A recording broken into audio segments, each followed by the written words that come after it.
como mãe. Algumas denominações, por não concordarem com a devoção a Nossa Senhora, podem tornar confusa a imagem de quem foi a mãe de Jesus. Quando eu tive o meu encontro com Deus, foi na comunidade católica Shalom.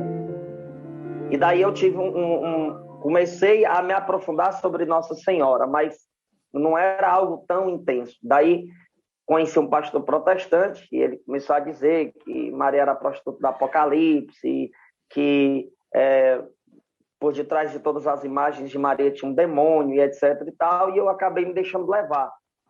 Eu até brinco quando eu dou testemunho, que teve uma época, nessa época que eu conheci o pastor, eu ia para a missa de manhã e de noite eu ia para o culto.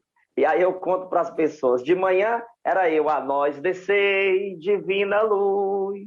E de noite era, meu advogado é o meu Senhor. Eu ali, né, intenso. E daí, acabei que deixando de ir para a Santa Missa e me tornei protestante. E daqueles bem radicais mesmo. Quebrei imagem de Maria, a gente fazia cultos de portas fechadas que quebravam imagens de Maria.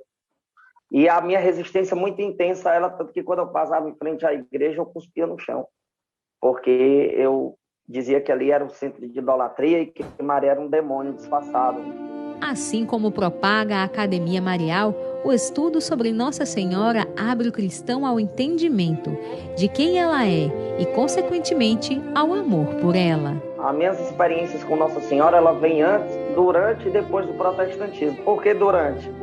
Porque teve um culto em que nesse culto eu já estava estudando apologética, que é em defesa da fé, e eu já estava com muitas respostas referente a Maria, né, referente a Nossa Senhora. E daí no culto o pastor pediu para a gente fechar os olhos e orar. E foi nessa hora que eu tive uma grande experiência com Nossa Senhora dentro do culto protestante. Aquela voz dizendo para mim voltar para a Igreja Católica e para que eu pudesse consagrar a Nossa Senhora, que eu pudesse ser um pregador que propagasse a devoção. E daí eu olhei para minha esposa no mesmo culto, e minha esposa tinha muitas vezes inspirações e ela anotava, e quando eu olhei para ela, ela estava anotando um poema para Maria, na mesma hora, sabe? Uma coisa que não foi combinado, nada. E daí eu disse, amor, então eu quero lhe contar uma coisa. Aí contei para ela, dentro do culto mesmo, que tinha tido aquela experiência com a voz de Maria Santíssima entrando lá dentro do meu coração, eu escutei de fato, entendeu? E daí a gente saiu, e no outro dia a gente foi se confessar.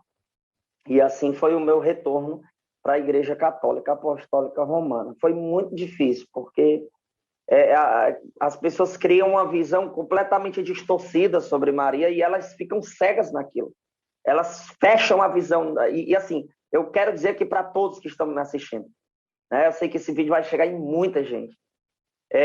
Tome muito cuidado, porque o que dizem ser a Igreja Católica, o que dizem ser a devoção a Maria Santíssima, entenda que existe o que dizem e existe o que de fato é. Então eu procurava saber o que de fato era. Eu sempre fui muito honesto nas minhas análises, independente do que eu for analisar, eu tenho que ser honesto nas minhas análises. E eu fui a fundo, eu comecei a estudar o Catecismo da Igreja, a Patrística, comecei a ler diversos livros. E eu fiz isso na intenção também de aumentar os meus posicionamentos críticos referente à devoção. Só que o que foi que aconteceu? Quanto mais eu estudava sobre Nossa Senhora, mais eu ficava louco de amor por ela. Porque Maria é uma porta. A gente diz que é porta do céu, mas é porta também para a gente entender Jesus, é porta para a gente entender a igreja, é porta para a gente entender o que é que Deus quer da gente. Aí está essa figura em que Deus pôde caprichar tudo o que Ele queria de sonho para um ser humano, né? E Ele caprichou exatamente nessa figura bonita de Maria. Que bonito testemunho, né, gente? E depois do intervalo, a devoção brasileira a Nossa Senhora Aparecida. É rapidinho e a gente já continua.